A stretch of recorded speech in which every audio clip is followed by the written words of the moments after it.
ഞാനിതുവരെ ഒരു 10-90 നായികമാരുടെ കൂടെ അഭിനയിച്ചിട്ടുണ്ട്. അതെ അതെ.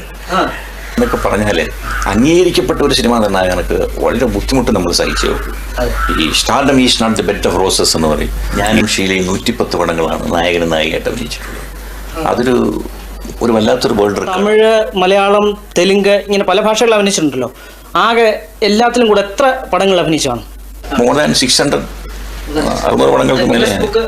അതെ അതെ. Guinness book of world record films and feels എന്നൊരു ബുക്ക് അവർ അടിച്ചിട്ടുണ്ട്. ഇത്രയും പടങ്ങൾ അഭിനയിച്ചാൽ എനിക്ക് ഏറ്റവും ഇഷ്ടപ്പെട്ടത് നമ്മുടെ MT വാസുദേവൻ എഴുതിയ ഒരു പടമുണ്ട്, ഇരുട്ടിന്റെ ആത്മാവ്. ഇരുട്ടിന്റെ ആത്മാവിൽ ആ വേലായുധൻ. അതാ വേലായുധൻ എന്ന് വെച്ചാൽ അത് കുറച്ച് ബുദ്ധിമുട്ടുള്ള റോളാണ്. ഞാൻ സാധാരണ അന്നൊക്കെ ഈ മരം ചുറ്റി പ്രേമത്തിൻ്റെ ഒരു കാലഘട്ടമാണല്ലോ. ആ നായികം പിടിച്ചുകൊണ്ട് ഇങ്ങനെ മരത്തിന് ചുറ്റും ഓടുന്നതാണെന്ന്. അന്നത്തെ പടങ്ങളൊക്കെ അങ്ങനെ ആയിരുന്നു. കാരണം ആൾക്ക് കാണുന്നത് അതാണ് ഇഷ്ടം, കൂടുതൽ ഔഡിയേറ്റും അടിയും പിടിയൊക്കെ ഉള്ള കമേഴ്ഷ്യൽ വാല്യൂസ് ഉള്ള പടം. അതിൻ്റെ ഇടയ്ക്കാണ് ഈ പടം വന്നത്, പിന്നെ ഇരുട്ടിൻ്റെ ആത്മാവ്. ഇരുട്ടിൻ്റെ ആത്മാവ് ഇങ്ങനെ എന്നെ ക്ഷണിച്ചെന്ന് ആദ്യം ഞാൻ ഇത് ബുദ്ധിമുട്ടുള്ള കാര്യമാണ്, ഇത്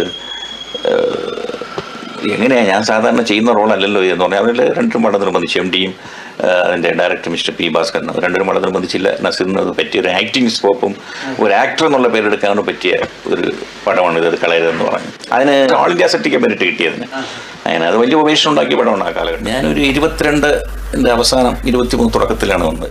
എൻ്റെ ഒരു ഇഷ്ടം കൊണ്ട് വന്നതല്ല. അന്നത്തെ കാലഘട്ടത്തിൽ എപ്പോഴും കമേഴ്ഷ്യൽ പടങ്ങളായിരുന്നു കൂടുതൽ എടുത്തുകൊണ്ടിരുന്നത്. ഈ കാലഘട്ടം അങ്ങനെ തന്നെ, കമേഴ്ഷ്യൽ പടങ്ങളിൽ എപ്പോഴും കാശ് കിട്ടും. തിയേറ്ററിൽ ആട് കൊണ്ടുപോകണമെങ്കിൽ കമേഴ്ഷ്യൽ പടങ്ങൾ വേണം. വളരെ ആർട്ടിസ്റ്റിക്കായിട്ടും ആർട്ടെന്ന് പറഞ്ഞ് പോകുമ്പോൾ അതിൽ കളക്ഷൻ കുറഞ്ഞു പോകും. അതുകൊണ്ടാണ് പലരും പേടിച്ച് മാറി നിൽക്കുന്നത്.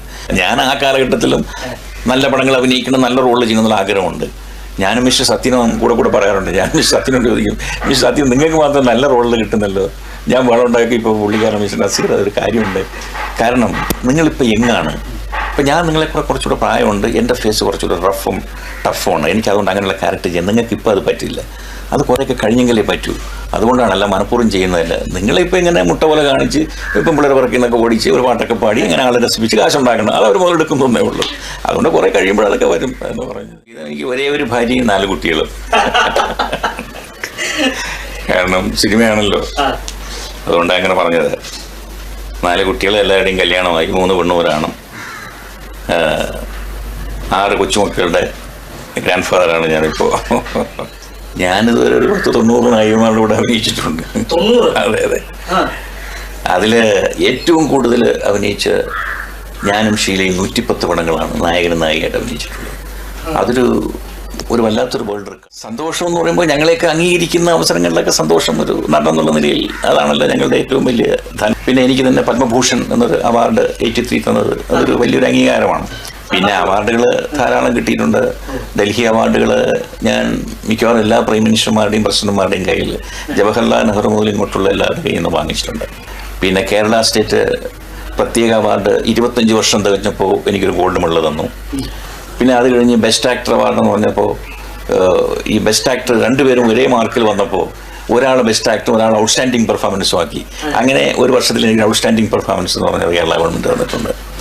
പിന്നെ ഡൽഹി മലയാളി അസോസിയേഷൻ അടിമകളിലെ പൊട്ടൻ രാഘവനെ അഭിനയിച്ചതിന് അതിനെനിക്കൊരു ഗോൾഡ് മെഡൽ തന്നിട്ടുണ്ട്. ശ്രീ പനമ്പള്ളിയാണ് അത് തന്നത്. അങ്ങനെയുള്ള ഒരുപാട് അവാർഡുകൾ കിട്ടിയിട്ടുണ്ട്. വിദേശ രാജ്യങ്ങളിൽ പല സ്ഥലങ്ങളും പോയി കാണും. ഏതൊക്കെ രാജ്യങ്ങളിൽ പോയിട്ടുണ്ടെന്ന് പറഞ്ഞത്? ഞാൻ ലോകത്തുള്ള മിക്കവാറും എല്ലാ രാജ്യങ്ങളിലും പോയി കഴിഞ്ഞു. ഇനിയിപ്പോൾ സോഷ്യലിസ്റ്റ് റഷ്യ, പിന്നെ ഓസ്ട്രേലിയ, ഇങ്ങനെ ഒരു 3-4 രാജ്യങ്ങളെ ബാക്കിയുള്ളൂ. പടം പ്രൊഡ്യൂസ് ചെയ്യാനിപ്പോൾ ഉടനെ ഒരിതില്ല.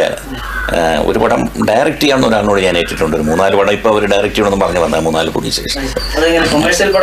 അത് മിക്കവാറും ആർട്ടിസ്റ്റിക് ആയിട്ട് പോകാൻ ഞാനില്ല. കാരണം ഞാനൊരു കമേഴ്ഷ്യൽ ആർട്ടിസ്റ്റ്, ക്ഷമിക്കണം.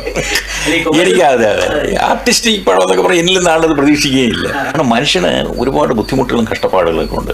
അപ്പോൾ അവനെ കൊണ്ട് കൂടുതൽ ബോറടിപ്പിക്കാതെ അവരെ ചിരിപ്പിക്കുക, അവരെ രസിപ്പിക്കുക, ഏതെങ്കിലും തരത്തിൽ സിനിമയെ കൂടി രസം ഉണ്ടാക്കി കൊടുക്കുക. സിനിമാ നടനായി തീരുക എന്നൊക്കെ പറഞ്ഞാൽ അംഗീകരിക്കപ്പെട്ട ഒരു സിനിമ നിർണ്ണായകനക്ക് വളരെ ബുദ്ധിമുട്ട് നമ്മൾ സഹിച്ചു നോക്കും. ഈ stardom is not the bed of roses എന്ന് പറയും. ഈ റോസാപ്പൂ വിരിച്ച കിടക്കയല്ല ഈ സ്റ്റാർഡം എന്ന് പറയുന്നത്. അത് വളരെ ബുദ്ധിമുട്ടും കഷ്ടപ്പാടും ഒക്കെ അനുഭവിച്ചെങ്കിലും ഒന്നാമത് അതിന് ഒരു ഈശ്വരാധീനവും ഒരു ഭാഗ്യവും പിന്നെ കഠിനാധ്വാനവും ഇതൊക്കെ ഇതിനാവശ്യമാണ്. അതൊക്കെ ഉണ്ടെങ്കിലേ നമുക്ക് ഈ നിലയിൽ വരാനൊക്കൂ. കഠിനാധ്വാനമില്ലാതെ നിങ്ങൾക്ക് ഒരു രംഗത്തും നിങ്ങൾക്ക് ശോഭിക്കാൻ സാധ്യമല്ല. ഞാൻ വളരെ ഡിസിപ്ലിൻഡ് ആയിരുന്നു ഇതുവരെ സിനിമയിൽ, ഇനിയും അങ്ങനെ തന്നെ ആയിരിക്കും. ഇവിടെ പോയാലും ശരി, ഇതുവരെയുള്ള എൻ്റെ ആ ദിനചര്യകളിൽ അത് എനിക്ക് പറയാനുള്ളത്, ആദ്യമായിട്ട് നിങ്ങളുടെ ആരോഗ്യം കാത്തു സൂക്ഷിക്കുക. അതിന് എക്സർസൈസ് എന്ന് പറയുന്നത് വേണം. പിന്നെ മനുഷ്യൻ്റെ പെരുമാറ്റം, നമ്മൾ ഒരു സെറ്റിൽ ചെന്നാൽ നമ്മൾ വലിയ ആർട്ടിസ്റ്റാണെന്നുള്ള ഫീലിംഗ് ഒന്നും കാണിക്കാതെ എല്ലാവരോടും സ്നേഹമസൃണമായിട്ട് പെരുമാറുക. ശരിയായിട്ടുള്ള പേര് അബ്ദുൽ ഖാദർ എന്നായിരുന്നു എൻ്റെ, ഞാൻ പഠിച്ചിട്ടുണ്ടെന്ന കാലത്ത് കോളേജ് വരെ അങ്ങനെയായിരുന്നു. അത് സിനിമയിലൊന്ന് ഞാൻ ഉദയാശ്വരിയിൽ ആക്ട് ചെയ്യാൻ വന്നപ്പോൾ ശ്രീ തിക്കുറിശ്ശിയും ശ്രീ കുഞ്ചാക്കോ രണ്ടും കൂടെ അത് മാറ്റിയത്. സാഹിത്യ രചനകൾ ഞാൻ മുമ്പൊക്കെ എഴുതുമായിരുന്നു, ഇപ്പോഴും വല്ലപ്പോഴും കൂടിയൊക്കെ എഴുതും. ആദ്യമൊക്കെ കുറേ ചെറുകഥകളൊക്കെ ഞാൻ എഴുതിയിട്ടുണ്ട്, ചില ബുക്കുകളൊക്കെ എഴുതിയിട്ടുണ്ട്. അത് സമയമില്ലാത്തതുകൊണ്ട് അതങ്ങ് വിട്ടത്. ഇപ്പം വീണ്ടും എഴുതി തുടങ്ങിയാൽ കൊള്ളാവുന്നുണ്ട്. ഇപ്പം സമയമുണ്ടല്ലോ നമുക്ക്.